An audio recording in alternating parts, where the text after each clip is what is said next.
Baik, selamat datang kembali di pertemuan kali ini di kuliah sistem operasi. Sengaja saya menyalakan kamera, eh, tujuannya supaya ada suasana yang beda pertama, dan kedua kalian merasa ditemani ketika belajar, sehingga mungkin dapat membantu dari aspek psikologis, karena eh, kalau saya lihat di video statistik video kuliah saya, itu views-nya lumayan rendah, dari 30 menit, contohnya yang video minggu lalu, yang virtual memory, dari durasi 32 menit, rata-rata average view duration-nya itu 4 menit 16 detik. Ya, walaupun tetap ada yang menonton sampai akhir, cuman rata-ratanya cukup rendah. Jadi saya pikir bagaimana kalau saya tampilkan video supaya mudah-mudahan harapan saya bisa sedikit membantu untuk memunculkan rasa bahwa kalian diawasi gitu. Oke, topik kita minggu hari ini adalah mass storage system atau penyimpanan massal, yang cakupan topiknya ada beberapa, seperti scheduling pada hard disk drives, lalu scheduling pada non-volatile memory, error detection dan correction, hingga RAID structure, gitu ya. Oke. Objektifnya ada 4 secara umum, yang diharapkan setelah ikut kuliah ini kalian bisa memahami 4 hal ini. Yang pertama, secara physical structure, kalian bisa menjelaskan apa aja komponen atau bagian dalemannya dari hard disk atau NVMe. Lalu performance karakteristik seperti apa yang diharapkan dari mass storage device, input-outputnya, dan terakhir adalah terkait RAID. Oke. Nah, kita menyebut mass storage itu sebagai secondary storage. Kenapa? Karena kita tahu primary storage kita adalah RAM. Ingat di struktur von Neumann, kalau komputer terdiri dari CPU, memori, dan input-output. Nah, memori itu sebenarnya primary storage kita. Tapi ingat, karena memori akan ketika dia tidak dialiri listrik, dia akan kehilangan data-datanya, isi dalemannya, maka kita butuh sebuah media penyimpanan yang non-volatile, yang ketika listriknya dimatikan atau tidak dialiri arus listrik, dia tetap menyimpan data. Itulah makanya kita sebut dia sebagai secondary storage. Pada umumnya dua. Pertama itu hard disk. Kalian sudah familiar dengan hard disk, pasti di setiap laptop biasanya zaman dulu ya, pasti ada hard disknya. Kalau sekarang belum tentu. Kalau sekarang bisa jadi kalau laptop yang terbaru itu tidak, laptop atau PC terbaru tidak pakai hard disk tapi pakai NVM, non-volatile memory. Salah satu contohnya adalah solid state disk. Bagaimana bentuknya? Saya akan coba tampilkan. Kalau hard disk, pasti kalian tahu. Bentuknya seperti ini. Ada yang ukuran 3,5 inci, seperti ini 3,5 inci, atau yang kecil untuk laptop, yang 2,5 inci, seperti ini. Kapasitasnya beragam, mulai dari 1 tera hingga 4 tera. Juga ada yang internal dan eksternal. Jual. Saya akan buka seperti ini aja deh. Nah, oke, akan keluar macam-macam tampilan. Ini yang eksternal, 1 tera, harganya 450.000. Saat ini sudah cukup murah. Zaman saya kuliah, 1 tera itu harus di atas kira-kira 1 jutaan, 1,1 atau 1,2. Lalu yang internal,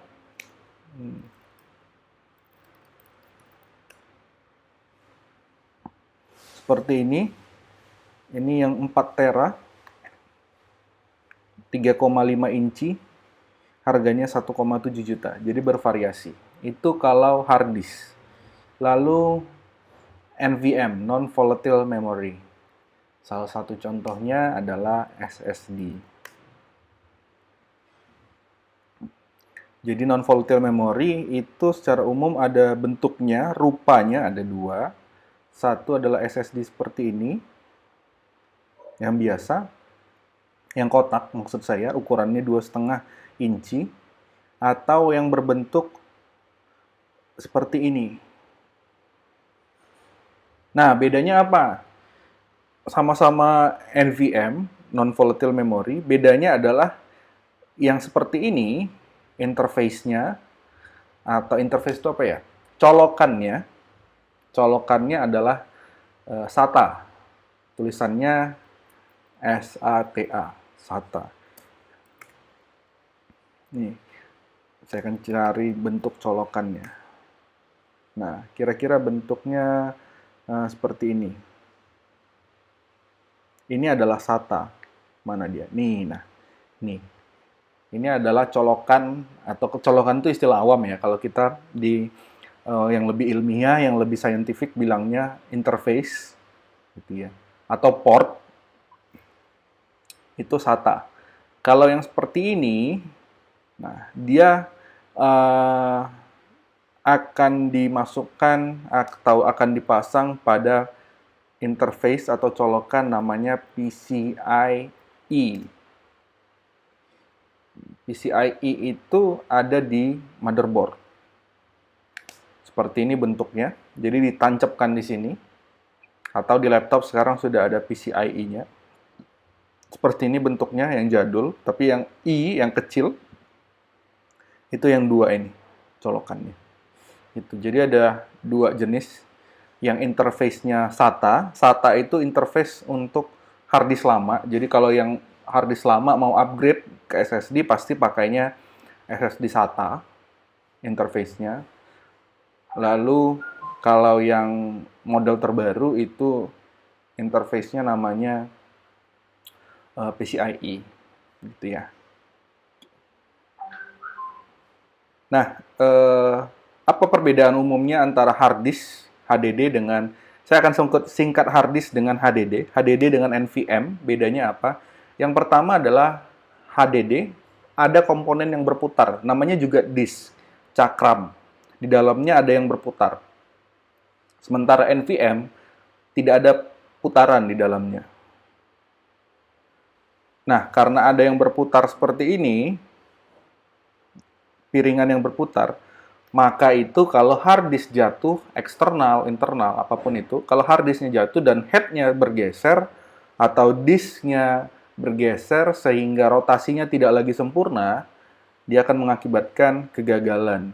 Atau di sini tulisannya head crash.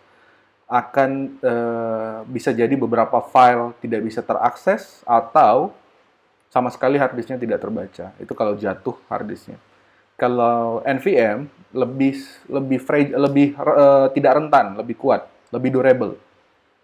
Karena di dalamnya strukturnya tidak melibatkan disk. Struktur di dalam NVMe isinya adalah rangkaian NAND. NAND itu adalah not N.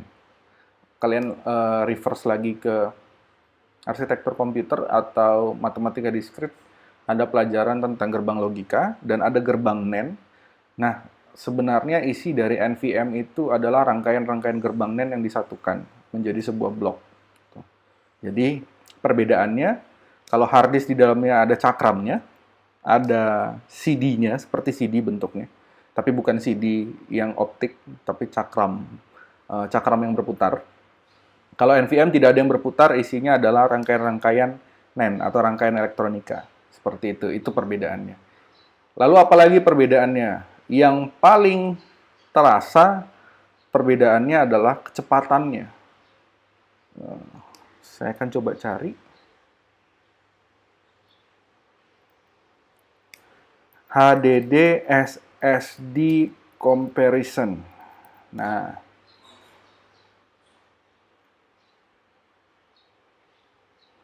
Apa yang berbeda? Yang pertama, pasti kalau masalah kecepatannya berbeda, harganya juga pasti berbeda. Wow, gambarnya malah tidak keluar. Baik, saya akan coba cari di foto yang tadi. Nah, ini dia. Oke, yang kiri SSD, yang kanan hard disk drive. Access time-nya jauh lebih kecil. Hard disk itu 5 milisecond sampai 8. Yang 5 itu mungkin merek yang bagus gitu ya. Kalau SSD itu 0,1, sangat jauh perbedaannya. Jadi di bawah 1 milisecond. 1/10 dari 1 milisecond. Sangat cepat. Lalu input output performance maksudnya adalah kenapa tidak pakai satuan megabit atau megabyte per second, Pak? Bukannya kecepatan transfer itu dihitung dengan megabyte atau kilobyte per second? Ya, secara awam atau secara market mungkin benar seperti itu. Tapi secara teknisnya, sebenarnya kan storage itu kan mengeluarkan dan memasukkan data atau beberapa rangkaian data gitu. Nah, yang dibutuhkan sebenarnya kemampuan input outputnya, bukan banyaknya paket yang dikirim dalam 1 detik. Lebih ke kemampuan input outputnya. Sehingga kalau di-compare, SSD itu mampu melakukan input output sebanyak 6.000 kali dalam 1 detik. Kalau kamu berbicara terkait paket, berarti besar paket yang dibawa keluar masuk. Tapi kalau input output itulah kecepatan pindahnya, gitu ya. Jadi lebih teknikal. 6.000 input output per detik. Sangat jauh dibanding 400 kalau hard disk. Kalau speed-nya, kalau kita konversikan dalam satuan ukuran bit atau byte, akan terasa sangat jauh sekali. SSD mampu membawa 6 giga. 6 giga itu berarti kalau kalian nonton series Korea itu sekitar, saya asumsikan satu series 1 giga. Berarti ada 6 episode yang ditransfer dipindahkan hanya dalam 1 detik. 6 episode. Kalau hard disk mungkin di sekitar 500 sampai 600 Mbps, megabyte per second.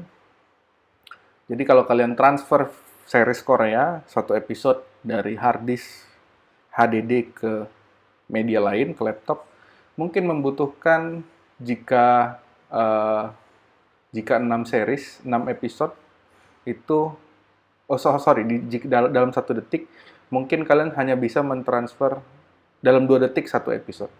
Gitu. Jadi kecepatannya beda. Kalau SSD tadi 1 detik 6 episode, kalau hard disk 1 detik 1 episode pun belum.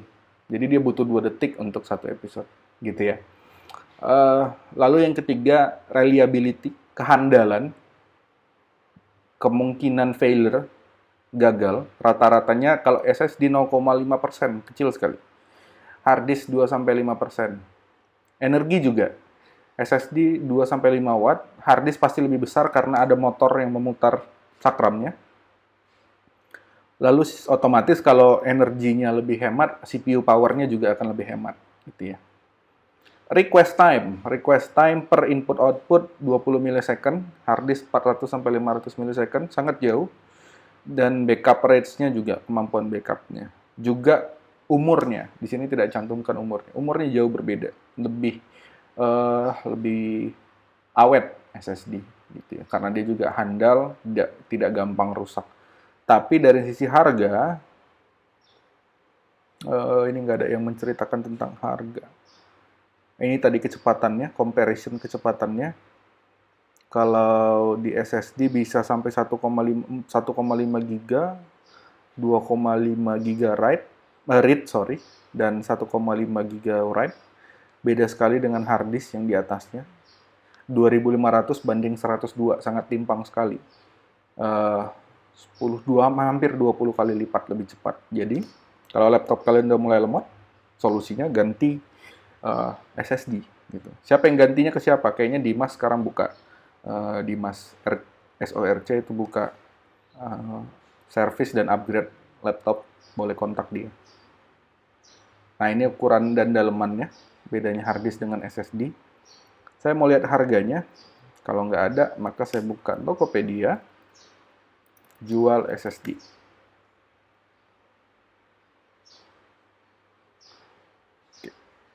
Serat ini nggak mungkin segini harganya. Oke.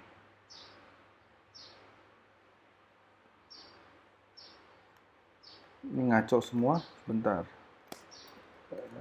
Tokopedia.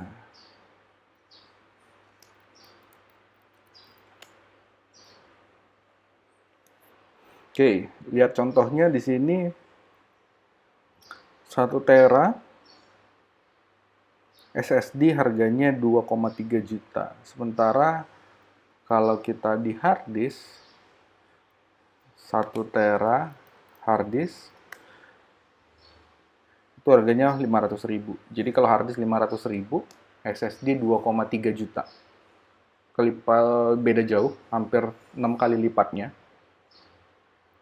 Hampir 5 kali lipatnya ya. Jadi sangat timpang. Nah, oleh karena itu biasanya kalau di laptop atau di komputer, orang akan lebih menggunakan hard disk untuk nyimpen foto, video, media, dokumen. Sementara SSD-nya dipakai untuk sistem. Supaya sistemnya lebih cepat loadingnya, lebih cepat responsnya, lebih cepat ketika buka aplikasi, dan lain sebagainya. Gitu. Oke, saya rasa penjelasan untuk SSD dan versus hard disk sudah selesai. Oh iya, satu lagi.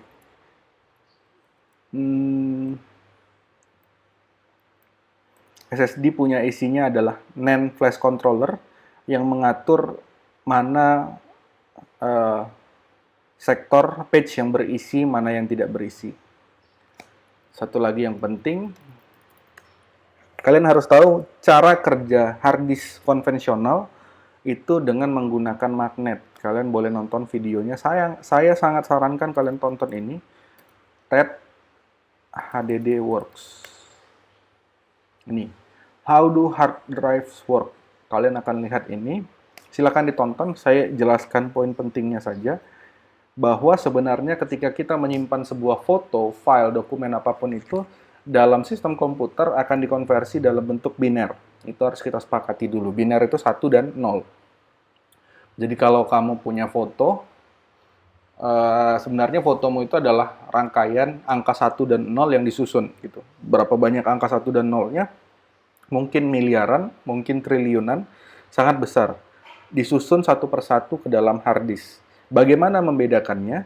Di dalam hard disk itu, disknya, cakramnya, diatur oleh magnet.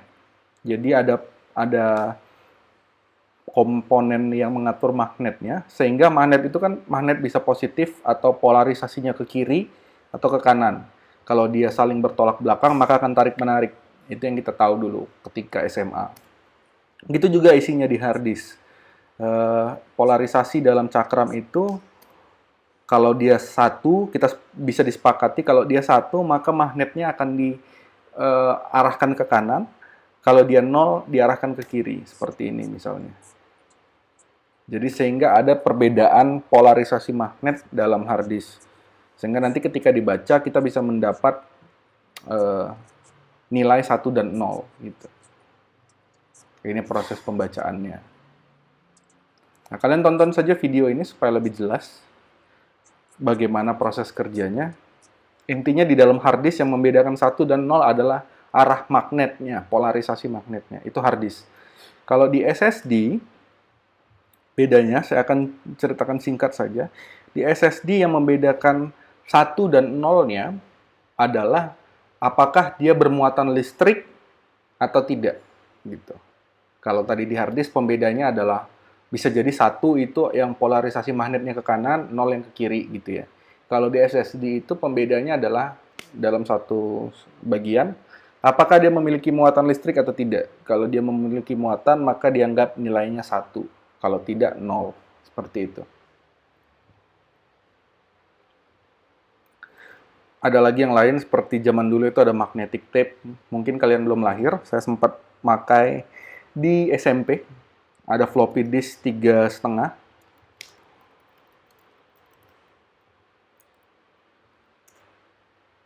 Nah, ini dia. Ada floppy disk 3,5, ada yang 5,5 kalau nggak salah. Tapi saya nggak sempat pakai yang 5,5. Saya pakai yang ini, yang 3,5. Mereknya dulu Verbatim, IBM, dan lain sebagainya. Ini ukurannya cuma 1,4 mega. Tapi itu bukan magnetic tape ya. Ini tape, di dalamnya ada disk, tapi bukan magnetic tape. Lain lagi kalau magnetic tape saya nggak sempat ngalamin masanya. Nah, disk attachment. Oke, ini saya cut dulu, saya akan sambung di video selanjutnya. Karena memori laptopnya sepertinya nggak sanggup ngerekam capture terlalu lama. Selanjutnya adalah disk attachment. Tadi udah saya singgung beberapa. Seperti SATA, eSATA, dan lain sebagainya. Ini sebenarnya disk attachment ini interface ya. Atau bahasa awamnya colokan. Ujung konektornya seperti apa gitu. Yang umum itu kalau di hard disk itu SATA. SATA itu ada beberapa jenis, ada ATA, ada SATA, eSATA, SATA 1, 2, 3. Perkembangannya semakin baik, ditambahkan angkanya SATA 2, lalu perkembangan berikutnya SATA 3, dan seterusnya. Lalu ada yang SCSI, saya nggak pernah pakai. Kalau USB, sepertinya kita semua pernah melihat colokan USB, jadi ada hard disk yang USB. Ada juga yang fiber channel, tapi pada umumnya sih SATA, gitu ya. Kalau untuk NVM, mostly kebanyakan, kalau nggak SATA juga, ya PCI. Tadi saya tunjukkan PCI. Ada controllernya di setiap hard disk. Di setiap input-output itu ada host controllernya yang mengatur input-outputnya. Perlu kalian pahami juga. Oke, jadi disk drive atau media penyimpanan sebenarnya adalah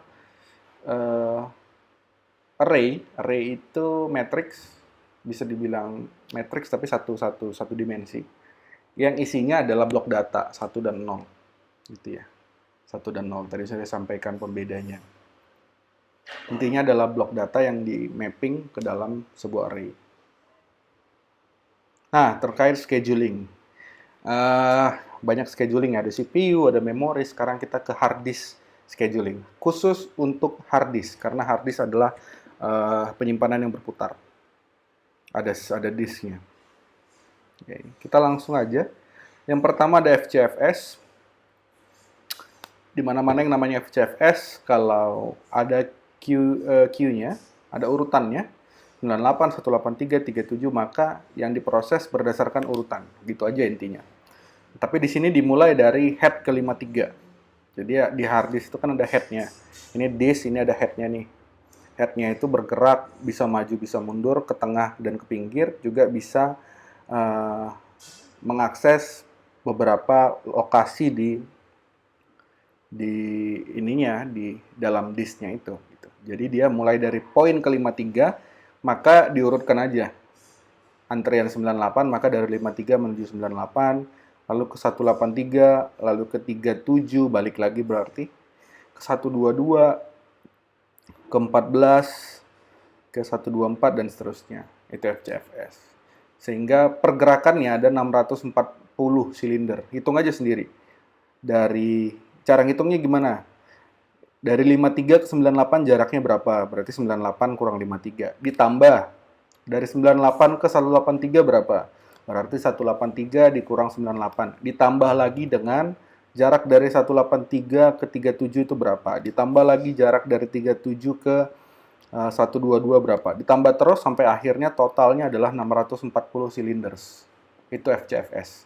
Semakin kecil head movement-nya, semakin efisien, gitu ya. Pasti di mana-mana FCFS tidak efisien. Buktikan sendiri aja. Lalu algoritma kedua adalah scan.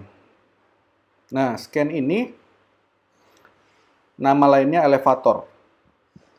Elevator itu bahasa singkatnya lift.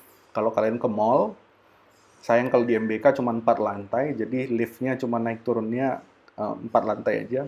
Tapi kalau yang dari Jakarta mungkin ada yang mall 11 lantai atau apartemen 40 lantai, pasti lihat pergerakan lift seperti apa ketika menjemput orang dari lantai tertentu. Dia tidak mungkin misalnya dari lantai 3 ke 4, lalu ke 2 dulu, baru ke 5. Nggak mungkin. Dia akan searah. Kalau naik, ya naik terus. Kalau turun, ya turun terus.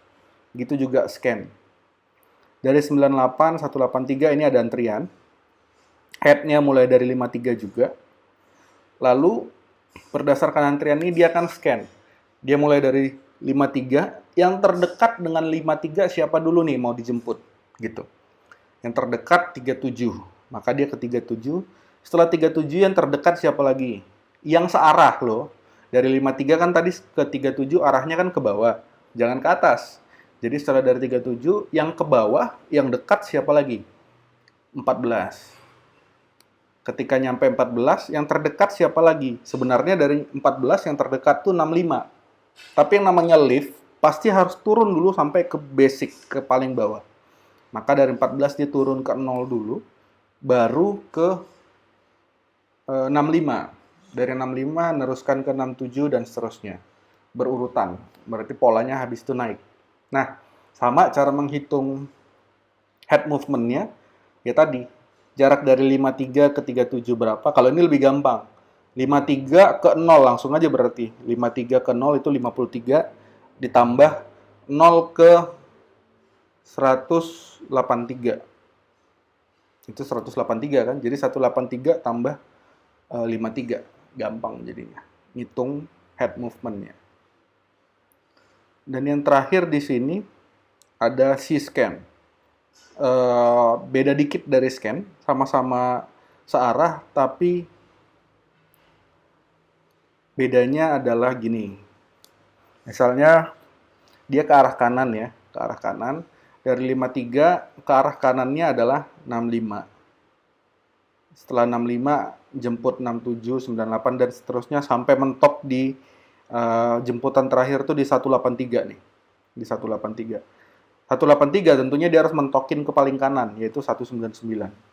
Nah, setelah 199 harusnya kan dia ngejemput 37 tuh. Yang paling dekat yang belum dijemput dari 199 kan 37. Tapi di C-scan ini dia akan turun ke level basicnya, ke 0, baru mulai menjemput. Jadi penjemputan hanya ada satu arah, ke arah kanan. Ke arah kiri hanya untuk menuju 0. Akan mulai lagi dari 0. Kira-kira gitu algoritma C-scan. Sama cara ngitung head movement-nya. Berarti dari 53 menuju 199 itu berapa? Ya kan, 199 dikurangin 53 berarti simpelnya. Lalu proses dari 199 ke 0 juga dihitung. Berarti 199 ke 0 itu kan ya udah 199 juga. Ditambah lagi dengan 0 ke 37 gitu. Gampang ya? Ini ada 3, pahami, gampang, nggak usah ribet-ribet perlu dihafal. Yang penting adalah head movement semakin kecil berarti semakin efisien. Itu aja pegang kuncinya. Oke, lanjut. Nah, kalau di NVM, schedulingnya karena dia tidak punya disk, tidak punya cakram atau sesuatu yang berotasi, jadi dia tidak ada istilah skema penjemputan. Tetapi, gini, pada dasarnya hard disk itu bekerja secara sekuensial, berurutan. Dan NVM berjalan secara random gitu. Dia akan random mencari di mana data yang mau diambil gitu. Jadi no scheduling. Oke. Selanjutnya error detection dan correction, ada istilah CRC atau checksum. Kalau kalian yang suka download game gede-gedean, game bajakan biasanya tuh, akan ada dikasih MD5-nya. MD5 itu adalah cara untuk mengecek apakah file itu masih masih orisinal atau tidak. Jadi kamu punya file nih 2 GB video, kamu kirim. Tapi sebelum dikirim, diambil dulu checksumnya, nomor checksumnya. Bisa pakai MD5 atau yang lainnya. Nah, setelah didapat MD5-nya, filenya dikirim ke seseorang. Sebelum seseorang buka, untuk menjamin bahwa videonya tadi tidak disusupi, tidak diedit, tidak dikasih pesan palsu, masih utuh, tidak korup, dan lain sebagainya, sesampainya di tempat tujuan, videonya dicek lagi MD5-nya. Nah, nanti MD5 ketika dicek di tempat tujuan dan MD5 sebelum dikirim, dicocokkan. Kalau sama, berarti filenya ori, tidak ada yang diedit. Kalian bisa buat MD5 cek itu ada online-nya kok. Nih, MD5 checker.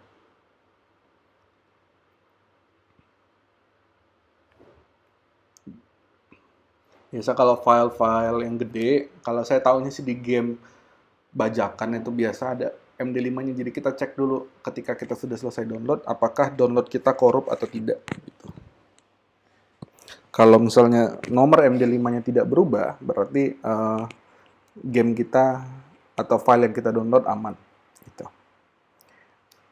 Nggak dibahas dengan detail perhitungannya di sini karena ini ranahnya kriptografi. Kalian ambil mata kuliah kriptografi, di situ ada MD5, ada parity, ada bit parity even odd, ada juga macam-macam saya lupa. Ada yang metode 4,7 Hamming code kalau nggak salah. Oke, selanjutnya yang paling penting lagi karena videonya sudah cukup panjang adalah RAID. RAID itu apa? RAID itu adalah mekanisme menggabungkan dua harddisk atau lebih untuk tujuan tertentu. Jadi kalian punya harddisknya satu, harddisknya kelihatannya tetap satu padahal banyak. Gitu. Saya jelaskan mulai dari contohnya aja. RAID ini bentar.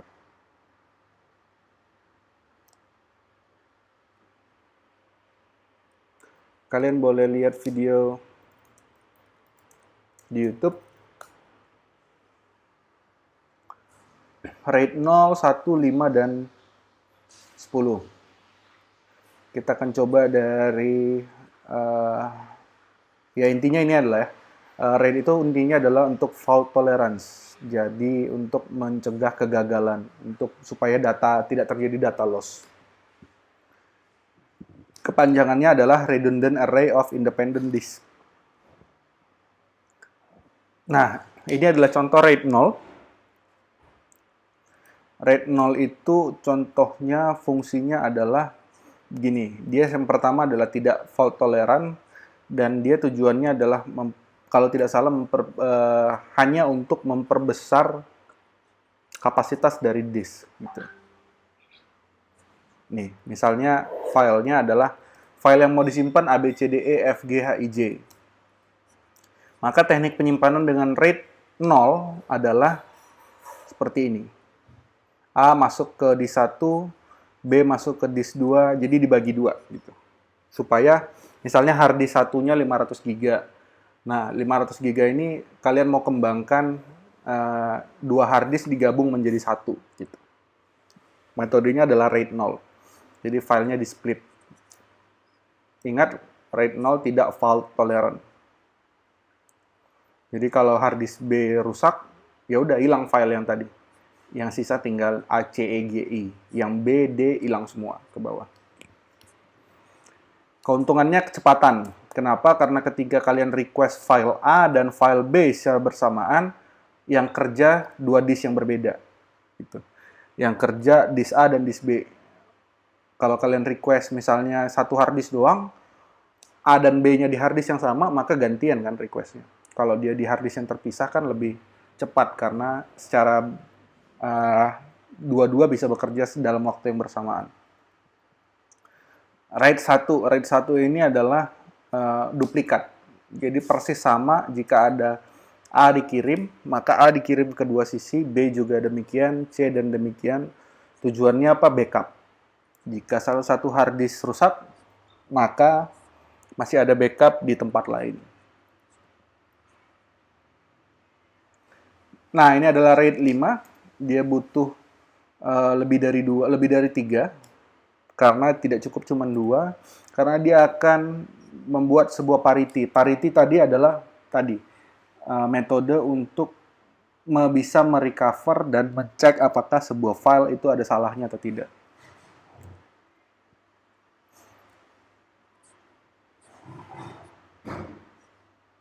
Nah,